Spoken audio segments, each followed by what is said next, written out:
Reporter breaking.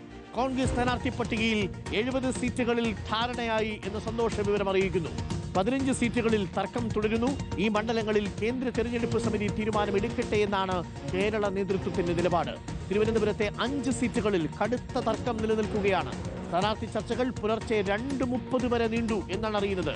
Nobel മാരിക്കാരനുണ്ട് കൂടുതൽ വിവരങ്ങളുമായി. Nobel Marikkaran, 70 സ്ഥാനാർത്ഥികളുടെ കാര്യത്തിൽ സംശയമില്ല. 15 സ്ഥാനാർത്ഥികളുടെ കാര്യത്തിൽ കേന്ദ്ര തെരഞ്ഞെടുപ്പ് സമിതിക്ക് വിട്ടിരിക്കുകയാണ്. 5 ഇടങ്ങളിൽ തിരുവനന്തപുരത്ത് തർക്കം രൂക്ഷമാണ്. വി എസ് ശിവകുമാറിനെ അടക്കം അനുനയിപ്പിക്കാൻ കഴിയാത്ത സാഹചര്യമാണ്. അങ്ങനെ വന്നാൽ കടുത്ത പൊട്ടിത്തെറി പ്രതീക്ഷിക്കേണ്ടി വരും. 70 സീറ്റിലെ ആത്മവിശ്വാസം ബാക്കി സീറ്റിലെ തർക്കത്തിൽ തട്ടിത്തകരുകയാണോ നോബൽ മാരിക്കാരൻ?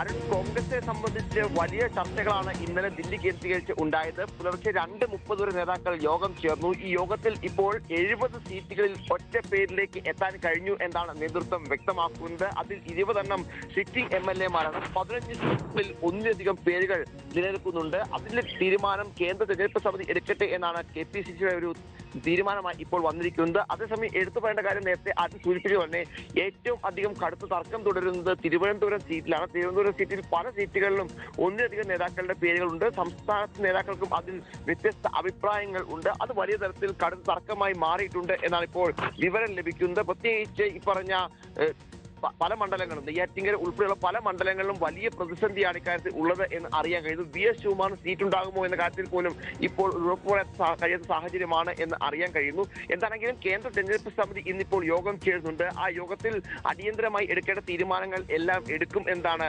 നേതൃത്വം വ്യക്തമാക്കുന്നത്. 15 സീറ്റുകളിൽ ഒന്നിലധികം പേരുകളുള്ളപ്പോൾ സ്വാഭാവികമായും വിശദമായ ചർച്ച അതിൽ ആവശ്യമായി വരും എന്നാണ് വിവരം ഉള്ളത്. അങ്ങനെയാണെങ്കിൽ വിശദമായ ചർച്ചയ്ക്ക് ശേഷമായിരിക്കും എന്നിപ്പോൾ തീരുമാനം എടുക്കാൻ പോവുക. നേരത്തെ കോൺഗ്രസ് വ്യക്തമാക്കിയത് ഇന്നിപ്പോൾ 60 സീറ്റുകളിലെങ്കിലും സ്ഥാനാർത്ഥികളെ പ്രഖ്യാപിക്കാൻ കഴിയും എന്നൊരു പ്രതീക്ഷയായിരുന്നു. പക്ഷേ 60-നപ്പുറം 70 സീറ്റുകളിലേക്ക് ഒറ്റപ്പേരിലേക്ക് എത്താൻ കഴിഞ്ഞു എന്ന് പറയുമ്പോൾ ഭൂരിഭാഗം, അതായത് പ്രധാനപ്പെട്ട സീറ്റുകളിലൊക്കെ ഒരു തീരുമാനത്തിലേക്ക് എത്താൻ കഴിഞ്ഞിട്ടുണ്ട് എന്നുകൂടി വിലയിരുത്തുന്നു. എന്താണെങ്കിലും ഇന്നിപ്പോൾ കേന്ദ്ര തെരഞ്ഞെടുപ്പ് സമിതി യോഗം ചേരുന്നുണ്ട്. ആ യോഗത്തിൽ പട്ടികയ്ക്ക് അംഗീകാരം നൽകുന്നതോടെ വൈകുന്നേരം കോൺഗ്രസിന്റെ ആദ്യ പട്ടിക എത്തും എന്നാണ് ഇപ്പോൾ വ്യക്തമാക്കുന്നത്. 2 ഘട്ടമായി പട്ടിക പൂർത്തിയാക്കാനുള്ള നീക്കമാണ് നടക്കുന്നത്. ആദ്യ ഘട്ട പട്ടികയിൽ അങ്ങനെയാണെങ്കിൽ 70 പേര് ഉണ്ടാകും എന്നാണ് ഇപ്പോൾ വ്യക്തമാക്കുകയും ചെയ്യുന്നത്. ഇന്ന് രാവിലെ 3-2:30 വരെയൊക്കെ ചർച്ച നീണ്ടു എന്നാണ് അറിയുന്നത്. ഒരുപക്ഷെ ഈ നമ്മുടെ ഇറാന്റെ യുദ്ധം അവസാനിപ്പിക്കാൻ വേണ്ടി ലോകരാജ്യങ്ങൾ ഇത്രയധികം ചർച്ച നടത്തി കാണത്തില്ല രാവിലെ വരെ. അത്രമേൽ വലിയ ചർച്ചയാണ് നടന്നത്.